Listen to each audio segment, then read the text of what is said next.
नमस्कार दोस्तों, मैं राहुल नागपाल और आप देख रहे हैं हमारा यूट्यूब चैनल बोल पिचासी। मैं दिल्ली के जंतर मंतर पर हूँ। लाखों की संख्या में लोग देश के कोने कोने से यहाँ पहुंचे हैं। वामन मेश्राम और तमाम उनके साथी महमूद प्राचा, भानु प्रताप और वो तमाम लोग जो है वो मंच पर विराजमान हैं। लोग आए हुए हैं, लोगों से भी बातचीत करेंगे और जानने की कोशिश करेंगे कि उनको कैसे लगा कि ईवीएम में गड़बड़ है या ईवीएम के विरोध करने से या उनकी बात मोदी सरकार सुनेगी या ईवीएम को हटाएगी।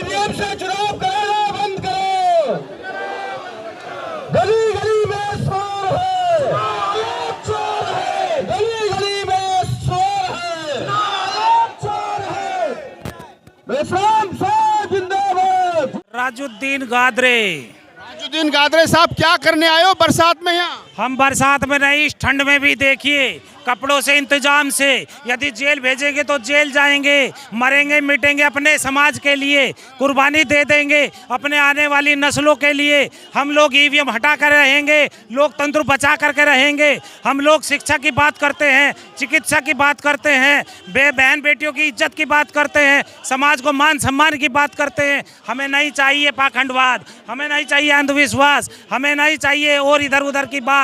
हमें चाहिए ईवीएम हटाओ देश बचाओ, ईवीएम हटाओ देश बचाओ, ईवीएम हटाओ देश बचाओ। आप कह रहे हो ईवीएम हटाओ देश बचाओ, लेकिन जिन लोगों को एमपी एमएलए बनना, मुख्यमंत्री बनना, वो लोग क्यों नहीं आ रहे? नेता क्यों नहीं आ रहे आपके समर्थन? मेरे भाई, ये जो जनता है ना, यही क्रांतिकारी है। आज जो विपक्षी है ना, जो मलाई मारने वाले हैं, वो घरों में बैठे हैं। और कभी भी जब भी आंदोलन हुआ है, जब भी देश में बदलाव आया है, वो जनता ने किया है। हम जनता ही करेंगी और जनता ही अपना हक अधिकार लेकर के रहेंगे।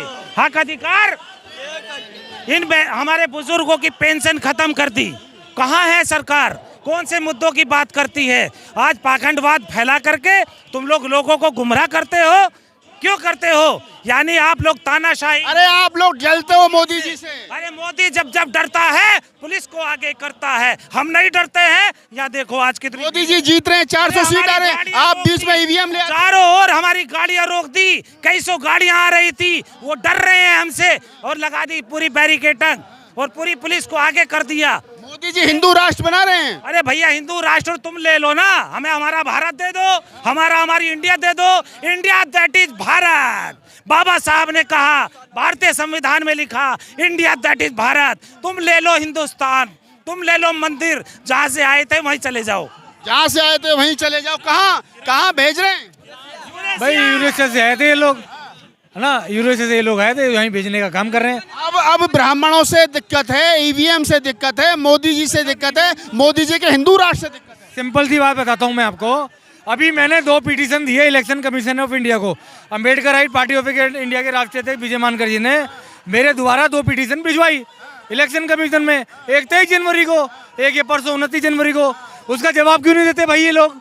आप कह रहे हो कि मोदी जी अच्छा काम कर रहे हैं। कहाँ से अच्छा काम कर रहे हैं? हिंदू राष्ट्र बना रहे हैं, मंदिर बनवा दिया, धारा 370 नहीं चाहिए, जवाब चाहिए हमें। मुझे जवाब चाहिए। ईवीएम के ऊपर जो जवाब मांगे, डॉक्यूमेंट चाहिए, वो चाहिए मुझे। मंदिर नहीं चाहिए। जो डॉक्यूमेंट मांगे ना, जो 2 पिटीशन दिए, उसका जवाब चाहिए। क्या इलेक्शन कमीशन ऑफ इंडिया दे? तू जो है बैठी हुई है हमारी बहन प्रोफेसर होके, और उसी मुद्दे पर, उस दिल्ली यूनिवर्सिटी पर क्या लगाया? तिरंगा नहीं लगाया। क्या लगाया?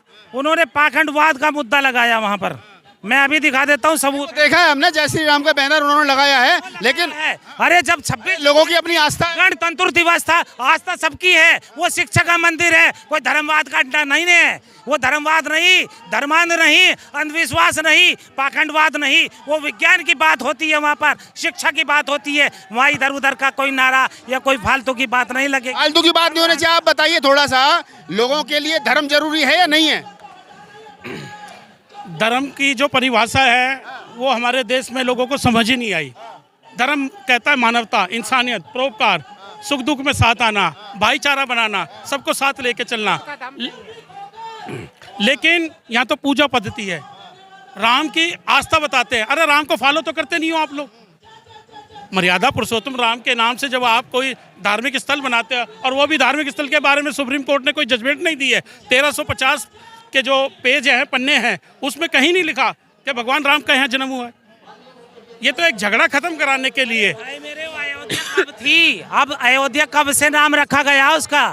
है? बताइए मुझे, आपसे मैं जवाब मांगता हूँ। उस नगरी का साकेत नाम था, साकेत नगरी थी, और उसका अयोध्या क्यों रखा गया? अयोध्या के मायने क्या है? बिना युद्ध के जीती हुई नगरी, वो है अयोध्या, समझे? और जोन से वो बात करते हैं भगवान की कि हमने भगवान पैदा कर दिए, वो भगवान कोई इंसान पैदा कर ही नहीं सकता।